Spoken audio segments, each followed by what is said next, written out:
So I've been spending a lot of time cleaning up the motor bay. I'm using this 303 protectant, which is it's got all the stuff that plastics love, and because this is a fiberglass with a polyurethane coating or polycarbonate coating, that's plastic basically. So I'm using this stuff. You can see that it's cleaning up really nice, but this is overspray. There's tons of overspray on this car from the original paint job. So I'm just cleaning it up, bringing it back to how it would have been from the factory basically. Also, I'm going to pull these motor mounts out because they're aluminum, and I started polishing this one and it looks great, so I'm going to pull them both out and I'm going to polish them both because, you know, while I'm in there. And then I'm going to just basically clean everything out on the engine bay, just to get it as nice and clean and shiny as possible, as like new as possible. And so we've got the motor out over here. So the next order of business is separate the motor. It looks like it's already missing a bolt here, but we'll pull all the bolts out. I'm gonna take this engine cradle off, and I'm gonna clean that up, and yep, you guessed it, I'm gonna clean it and paint it. And I'm gonna clean and paint the transmission, and I'm gonna replace any seals in there that I think need replacing. The motor, remember we had a problem where I broke one of the connections. So instead of repairing that, I've got a brand new in-box motor over here. So I'm going to use that brand new in-box motor. So that's why I really want to do a good job of cleaning the whole car and getting it all nice and fresh, because I'm going to put a brand new motor in there, and there's no point in putting a brand new motor in a dirty car. I mean, maybe there is a point because it runs and drives and all that, but it's dirty. So we're going to clean it and we're going to make it shiny. So that's what we're doing today. Let's get to it.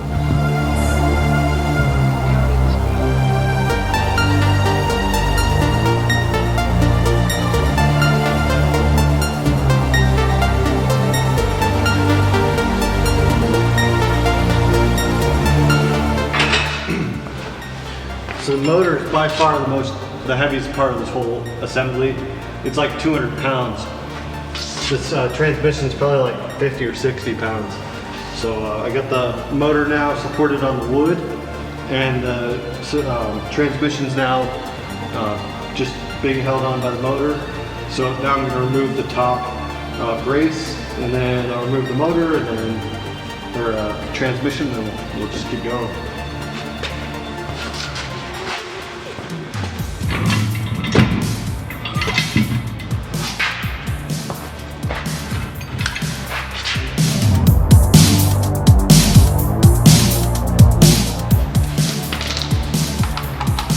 Car's a mix of Imperial and metric. It's kind of annoying.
Tight fit.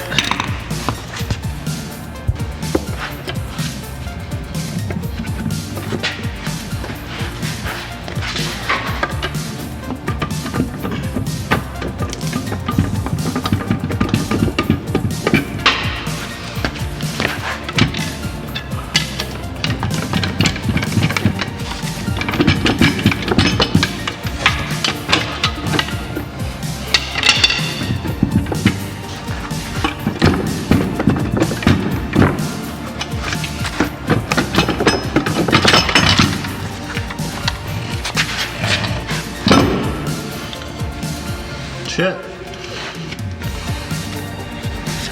It's just a normal clutch.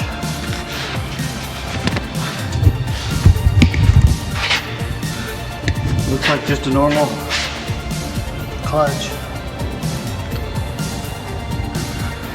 Still has a huge flywheel, which is funny because when I drove one of these on a different one, the armature on this motor weighs so much that it's like a massive, like 100-pound flywheel. So big flywheel's not needed. Yeah, it's just like a normal clutch there.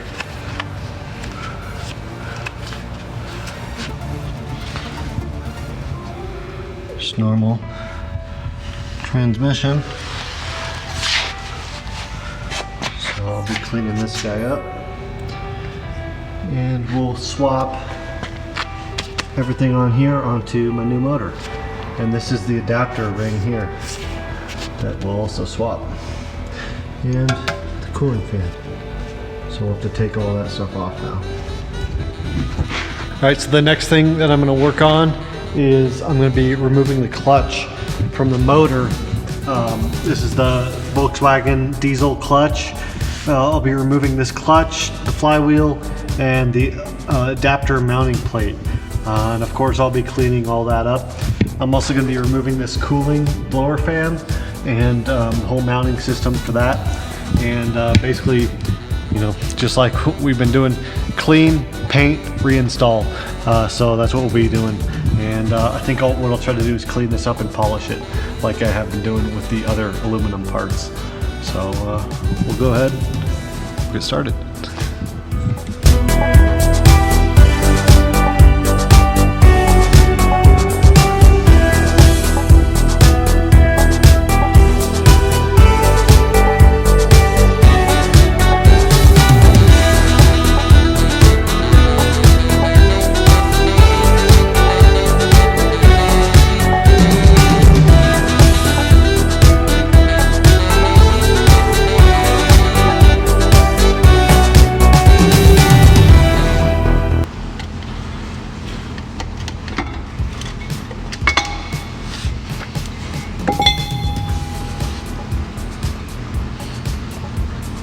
Oh yeah.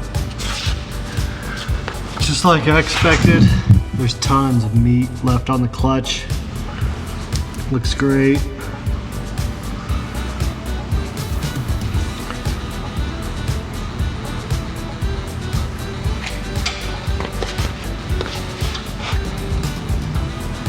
Yep. The flywheel and the pressure plate feel fine. This clutch is perfect condition. I think I'm going to reuse the clutch. Again, only 20,000 original miles on this car. So it looks like we've got this circlip here. So we'll pinch that and pull that off. And then inside you can see some bolts. But we need to unbolt the, I guess this would be the pressure plate. From this guy here, and then it looks like there's a set screw on there.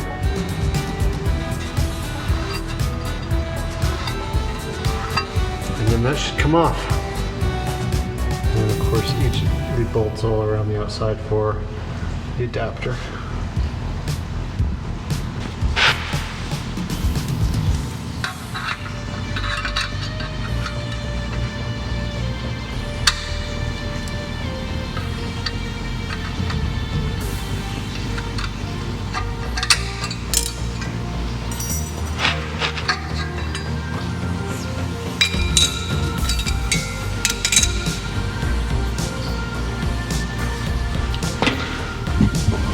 Six bolts.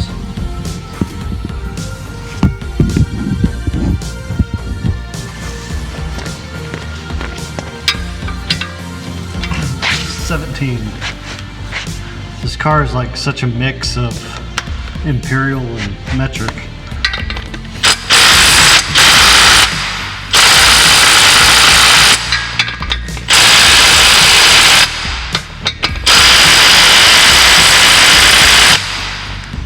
Those guys are really on there. We're gonna have to get the big boy. Got the big boy.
That's it. So now just to get this thing off.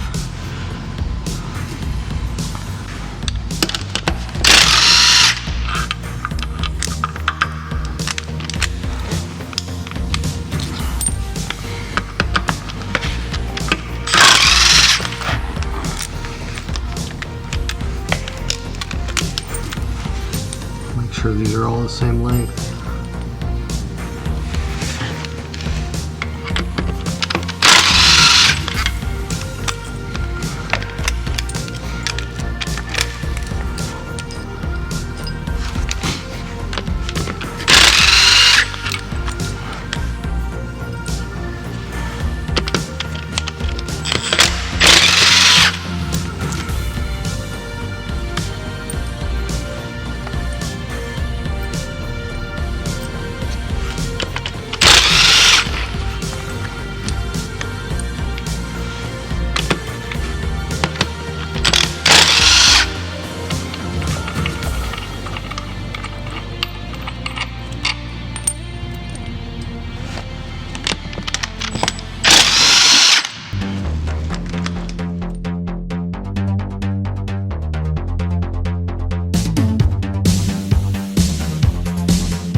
Welcome back to Unique Mobility.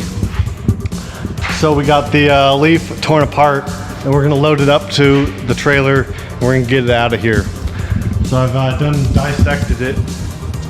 Got basically everything that is of value to me out of it. As soon as I get it on the trailer, I'm gonna take the wheels off. It's about the last of it.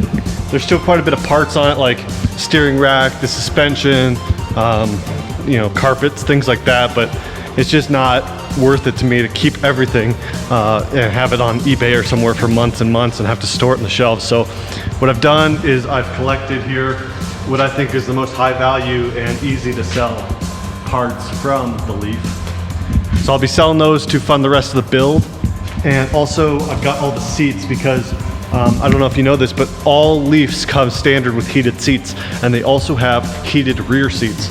So I've got the front seats and I've got the rear seat.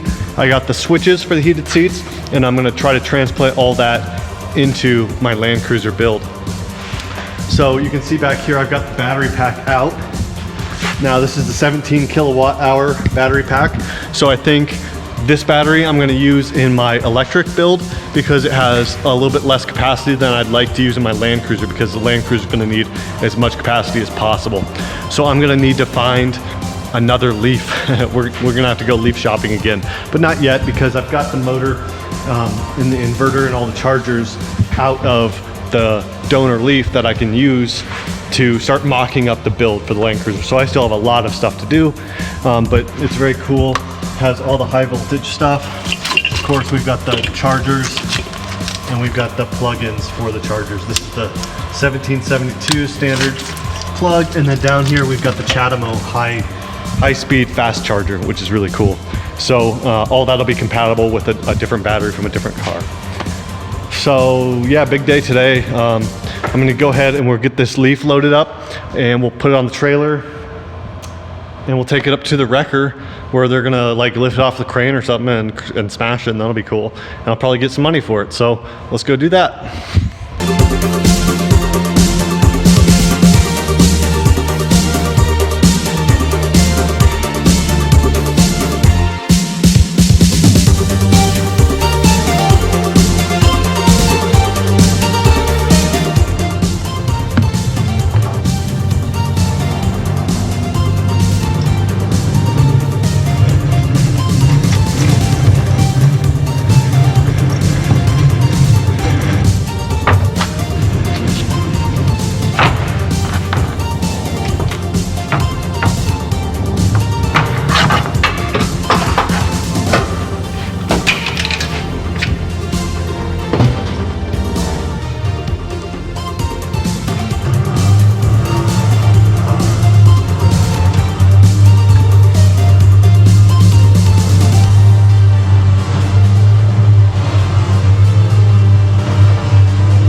All right, we got the wheels and tires off. We're loaded up, locked and loaded, ready to go. So, pretty ugly now. You thought it was ugly before. Gotta drive slow so I don't lose all my trash in the back. And so yeah, you can always sell wheels and tires. One tip, if you're trying to get the most for your car, is not just list them as wheels and tires from like a Nissan Leaf, but list them with the bolt pattern. So I think these are like a 5 by 114.3 millimeter, which is like a common size, and it's common on like Subarus and Fords and other cars. So list the size, the bolt pattern, and all that, as well as what make and model of car, and then you get a wider audience. But they actually look really good. There's only one of them that has like any curb rash, this one here. But all the others are really clean. Nice and clean. Aren't they loyal? So I'll put those up on Craigslist. Let's go to the dump, junkyard, scrapyard, whatever they call it. All right, so we got rid of the Leaf. We scrapped it at the scrapyard. We got $102 for it. So nothing crazy, but you know, any little bit helps, and it's good just to get rid of it. So that's out of my hair. I got a little bit higher price for it because it's just a shell. So I get like a scrap steel price versus a car price, which is slightly lower per ton because it's all plastic and all the junk they got to get rid of. So that's a tip if you're gutting a Leaf like what I'm doing, or electric car, take as much out as possible so that when they see it, they think it's a shell. And that will help you get the best price for it. And especially with an electric car, you don't have to take the gas tank, you don't have to take the transmission, all the lines, all that junk. So that's a top tip for you. So anyway, we're heading back to the shop now, and we're gonna get back to it. Thanks for watching.